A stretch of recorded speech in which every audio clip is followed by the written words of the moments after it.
Hey everybody. This was something that I was working on for my own personal usage, but given the fact that it is October 22nd right now when I'm doing this, I figured some other people may be interested in having their suckers, I mean their players at their table, run up against infected as it is just about Halloween time. And I wanted to kind of share this stuff because that's what we do, right? We come up with crazy ideas and we share them around a little bit. So these are my tentative first draft house rules for becoming infected during play. Dun dun dun. HMHPV is a horrific disease that does terrible things and brings drastic changes to everybody whose lives it touches. As such, it's something that, unless the player wants to leave it down to the dice rolls of becoming infected when they are exposed, it is up to the player to either say no, thank you, or yes, let's explore this. Because the world is a terrible place already, and you don't want to make it necessarily more terrible. So players running in the situations where sometimes dice just go terribly wrong is a thing that happens all the time. So I always like to touch base and be like, "Hey, is this cool? Can we explore this?" Because that's what we're all doing here, right? We're telling that communal story, and if other people, just because I find it interesting, doesn't mean that we need to explore it if nobody else finds it interesting, right? So going forward, assuming that either your player is into it or has opted for the roles and roles came out with being infected, how can we make their lives easier? Because it is a drastic change, right? You are suddenly in a situation where you're spending 60 to 70 karma pretty easily. And most people that I know and have played with don't have that much karma laying around. So you're forcing them down a progression path for at least the limited future. So how can we get them back off of that path and into whatever it is they were working on, or whatever new things that they want to work on that has since stalled because, hey, you owe me like 70 karma. The first way I do this is by allowing that player to generate a giant pool of karma. Giant, of course, being relative because we're talking more than most players will ever kind of sit and hang out on. So the first thing I let them do is burn edge. So if you're a 5 edge human and you want to burn a point of edge to generate some karma for this, you're going to gain 25 karma, but you're going to be edge 4. So it's it's really nice for humans because they have such a surplus of edge that they can just kind of burn down to get this extra karma for this giant expenditure. But at the same time, now they're short on their edge, which is usually a pretty big deal.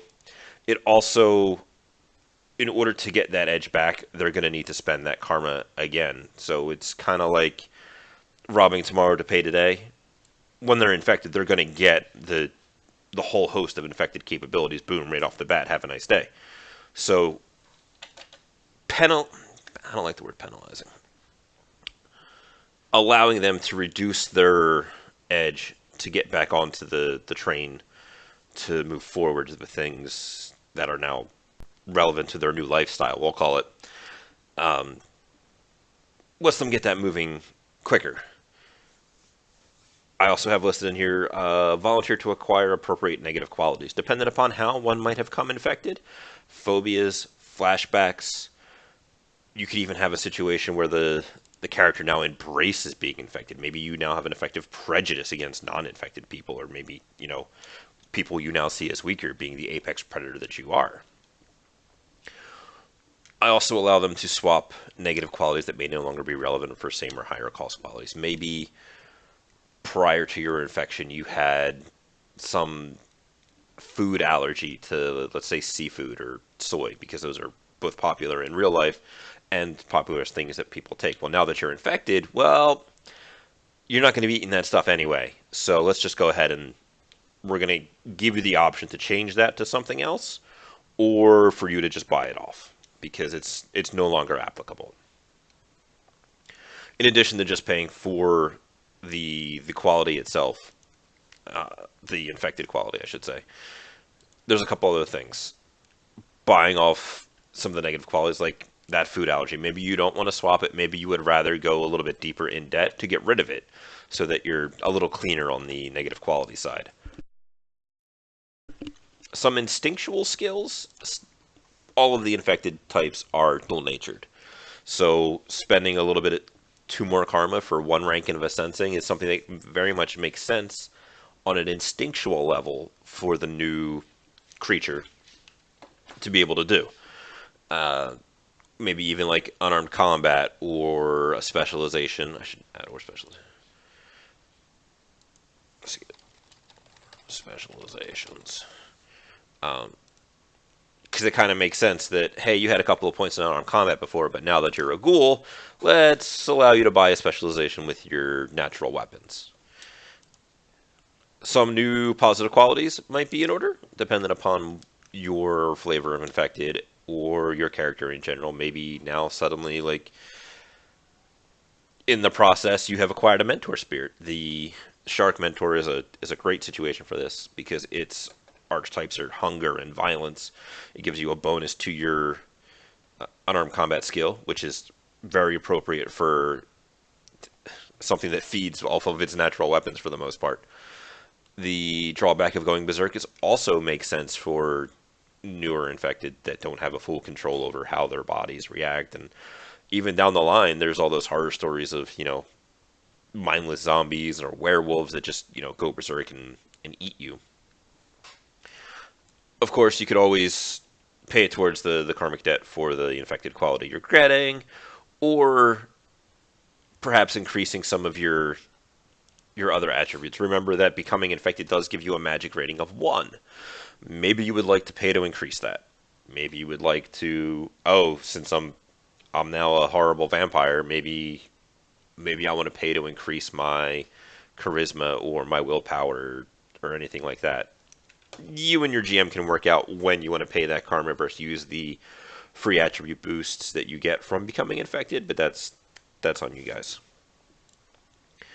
HMHVV is a innately magical thing, and having your entire body broken down and remade by a horrible magical virus could do terrible things, including make you also awakened now. This is something again you should talk to with your GM and see whether or not you want to add this on top of the whole horrible people eating monster thing, or if this is going to be too much. You don't want to take too much of the spotlight, and if you already have magicians and adepts and all that kind of stuff on your team, maybe just kind of stay away from then stepping on their toes. I made a quick chart here because, hey, why not? But it's nowhere near binding. That's up onto you guys. Um,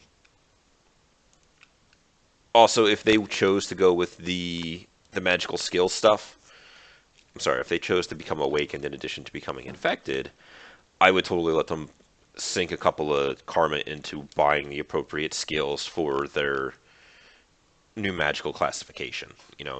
What good is a mage with no spell casting skill or counterspelling skill, that kind of thing. But I, I don't think I would give them spells because that is like, where did you actually get this information from? It just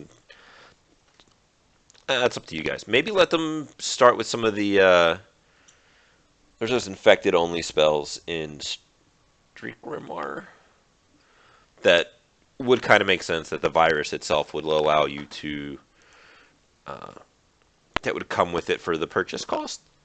That's on you guys. And then this is something that I got a little crazy with.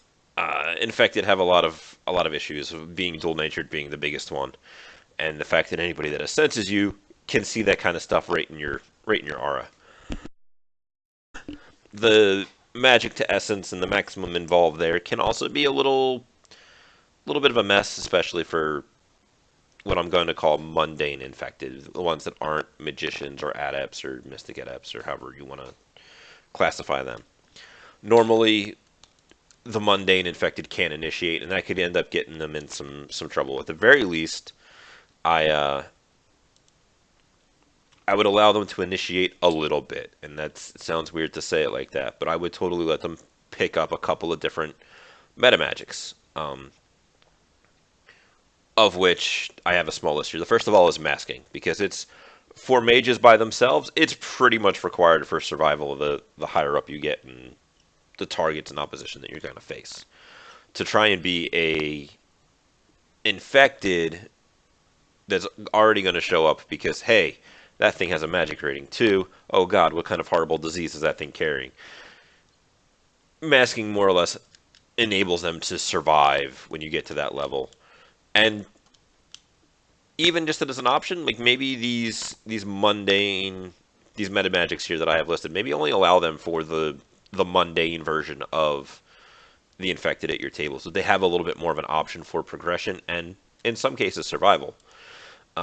Shielding, danger sense, just kind of increased survival. Flux is like masking 2.0 in this situation, that it can help you not be ritually murdered because you're on the astral all the time. Apex Predator is something that makes sense. Stillness of the Void kind of makes sense in the same way. Supernatural Prowess is an awesome meta magic, and the ability to just, for a brief moment, pump your chosen attribute to an insane level is fitting with the whole infected thing. You guys pick and choose which ones you want for your own specific tables. I, at the very least, would say that masking is great. Danger sense is also probably great. Like the first four, probably. And then the last thing I have here is Forbidden Arcana is a book that is very, yeah.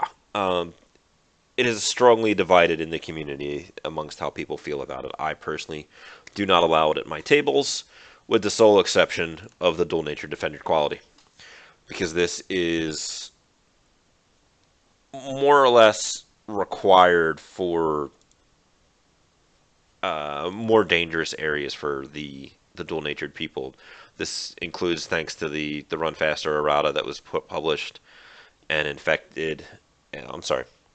Thanks to the Run Faster errata that I was published and I believe has been accepted, shifters have become dual natured and infected. So the ability to remove yourself from that exposure so that you don't just have spirits hanging out beating you to death and being completely vulnerable and ineffective at defending yourself, is pretty great. Being able to survive that kind of situation, which normally you wouldn't have been able to, because that's, surprise, you're dual natured. I'm sorry, but this is how your life is going to be, and this is likely how your life is going to end. So I stuck that text in here just so that if those of you who don't have Forbidden Arcana have access to it, so that you can make it available to your players. But yeah, no, thanks guys for checking this out. Let me know if you actually get anybody to volunteer to become a horrible people-eating monster. I totally have a character concept of a vampire poser that really just wants to become a vampire that will probably never get to see a table, but that idea is stuck in my head someday. Thanks, guys, as always, for actually subscribing to this stuff that I put out. It shocks and amazes me every time I log in and see new subscribers. Thank you guys very much.